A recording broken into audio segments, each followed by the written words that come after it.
Praise be Jesus Christ.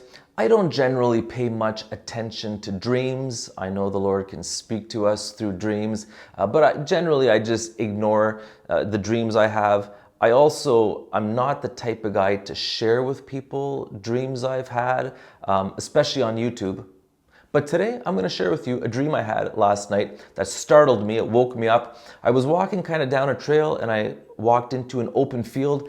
And as soon as I got into this open field, there was a coyote who just charged me. It was barking, was going to attack me. And I kind of had a stick and I whacked it with the stick. But it startled me. It woke me up. And as I pondered it for the next while, one of the thoughts that came to me is, we know that the devil is prowling, looking to devour us. We're in a spiritual warfare. We're supposed to be vigilant. And I was thinking to myself, when we experience temptation, which we all experience, we really need to be ready.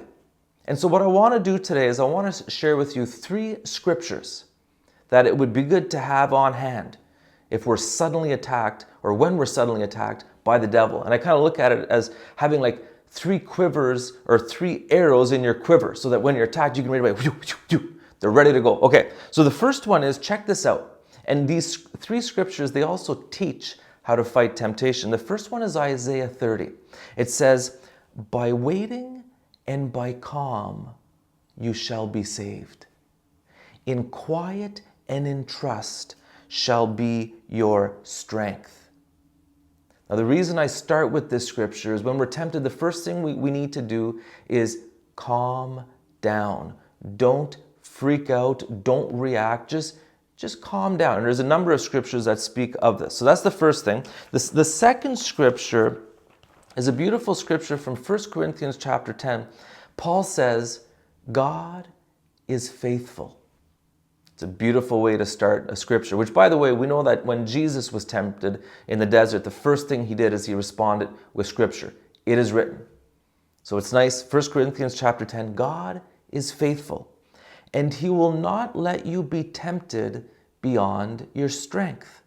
But with the temptation will also provide the escape. Now there is beautiful wisdom. The thing we need to do when we're tempted is we need to calm down and realize, okay, the Lord is with me.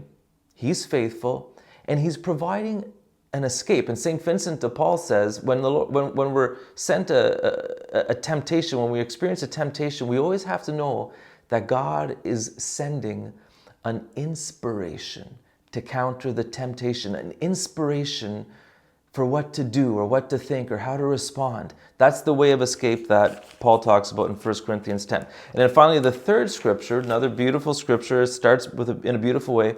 James says in James chapter 1, blessed is the man who perseveres in temptation, for when he has been proved, he will receive the crown of life.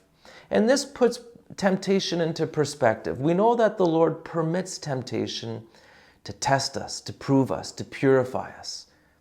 Temptation is part of the way we grow in holiness, how we're transformed from glory to glory. So there's a blessedness to experiencing temptation. So when you're tempted, you might want to consider responding with scripture and perhaps these 3 scriptures. Viva Christore!